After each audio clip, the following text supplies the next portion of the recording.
சொந்தங்களே, திமுகவுக்கு ஓட்டு போட்ட இந்து இன்னைக்கு திருதிருன்னு முழிக்கிறான்.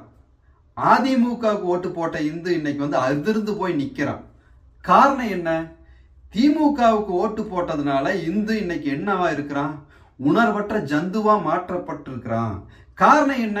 அவன் நிம்மதியா போய் சிவனேன்னு ஒரு கோயில்ல சாமி கும்பிட முடியல. காரணம் என்ன? அங்க கோயிலே இல்லாத ஒரு நிலை. ஏதோ ஒரு காரணத்தை சொல்லி அங்க கோயிலை இடிக்கிறான்.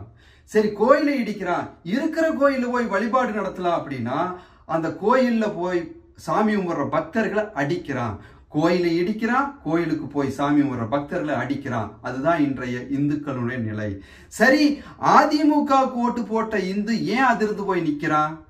காரணம், அதிமுக இந்துக்களுக்கு ஆதரவான கட்சி அப்படின்னு நம்பி ஓட்டு போடுறான். ஆனா இன்றைய நிலை என்னவா இருக்குது? கடந்த 3 மாசத்துக்கு முன்னாடி கோவை குண்டுவெடிப்பு வழக்குல கைதாகி தண்டனை பெற்றிருக்கக்கூடிய பயங்கரவாதிகளை விடுதலை பண்ண சொல்லுது இந்த அதிமுக. அடுத்து என்ன பண்றாங்க? 2 நாள் முன்னாடி எஸ்டிபிஐ கட்சியினுடைய ஒரு மாநாடு நடக்குது. இந்த எஸ்டிபிஐ எப்படிப்பட்ட கட்சி?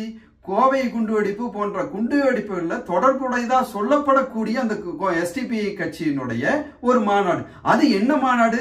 மதச்சார்பின்மை பாதுகாப்பு மாநாடம். சொல்றது யார் பாருங்க. மதச்சார்பின்மை பற்றி பேசுறதுக்கு இவங்களுக்கு என்ன அருகதை இருக்குது?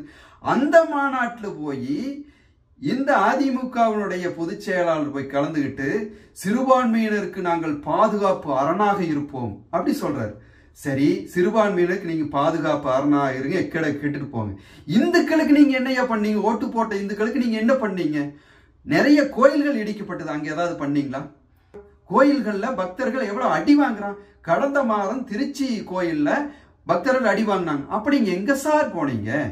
சரி, 2 நாள் முன்னாடி மதுரை மீனாட்சி அம்மன் கோயில்ல பைபிளோட கிறிஸ்தவர்கள் கோயிலுக்குள்ள போயிட்டாங்க. அங்க நீங்க என்ன குரல் கொடுத்தீங்க? அப்போ நம்பி ஓட்டு போட்ட இந்துக்களை நீங்க நடுத்தெருவு நிறுத்துறீங்க. இதுதான் நடக்குது.